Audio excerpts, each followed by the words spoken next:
Forget humanoid robots. What you really need is a robot to clean up all of your mess.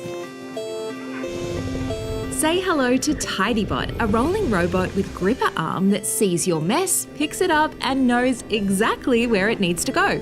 Into the bin, or a drawer, or on the shelf. TidyBot is just one of many projects that pave the way for general-purpose home robots.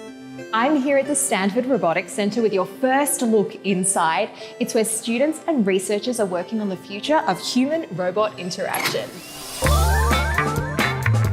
Quadrupeds, cooking robots, and even underwater merbots are all here. But let's get back to TidyBot. These cameras on the ceiling locate items and obstacles in your space, while cameras on the robot itself identify objects it picks up. If you have something like a Lego block, for example, lying around on your floor, it can also decide if you told it so that this is actually a tossable item that won't break. So that's, of course, much faster than rolling up to everything and placing it carefully. TidyBot uses a large language model to categorize your stuff. After you show it a few examples of where things belong, it learns where to put similar items. And guess what? It can even make your bed. But we're still a ways off from seeing this Roomba on wheels roll into our homes. Unfortunately, the TidyBot itself, as you see it right now here, it's extremely expensive. Just the arm costs $40,000, by the way. But if there was a consumer product company that would take this idea and use hardware that was actually much cheaper than what we are using, then I think the price can go, of course, down by a lot. If we think about the software, I think we are getting definitely close to having a product like TidyBot actually driving around in your apartment and picking up the right things. Autonomous cars already have this technology to just navigate around spaces. So that could be something that is implemented on TidyBot already. And we have ways to recognize new objects now and categorize them according to your preferences as well. Not to be outdone on cleaning, Mobile Aloha puts away pots and pans, wipes down the counter, loads the dishwasher, and can even cook a simple meal autonomously. Welcome to Lexi's kitchen. On the menu today, delicious sautéed shrimp.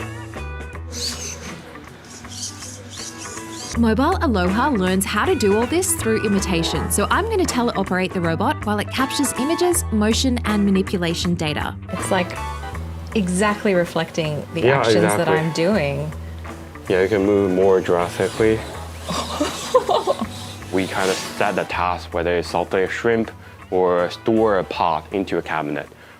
We randomize the position of the object or even the background of the scene, and also maybe the different types of pot you want to place it in, and then repeat that process for 50, 100 times.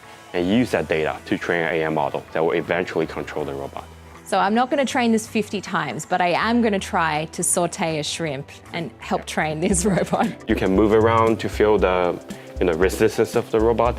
Oh, and yeah. Turn around. So I've just got to think of this as an extension of myself right now. Right. All right, let's get my arm.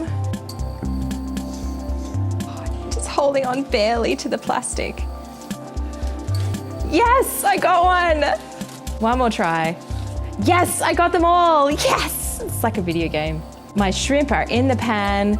I can hear the sizzle. This does require a lot of concentration. Yes. Time to give this a little bit of a stir.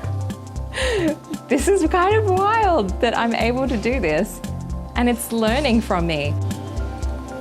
Aha. There we go. So how did I go, Zipeng? Rate me out of 10, you think? 8. 8? Okay, Yeah. 8, that's not bad.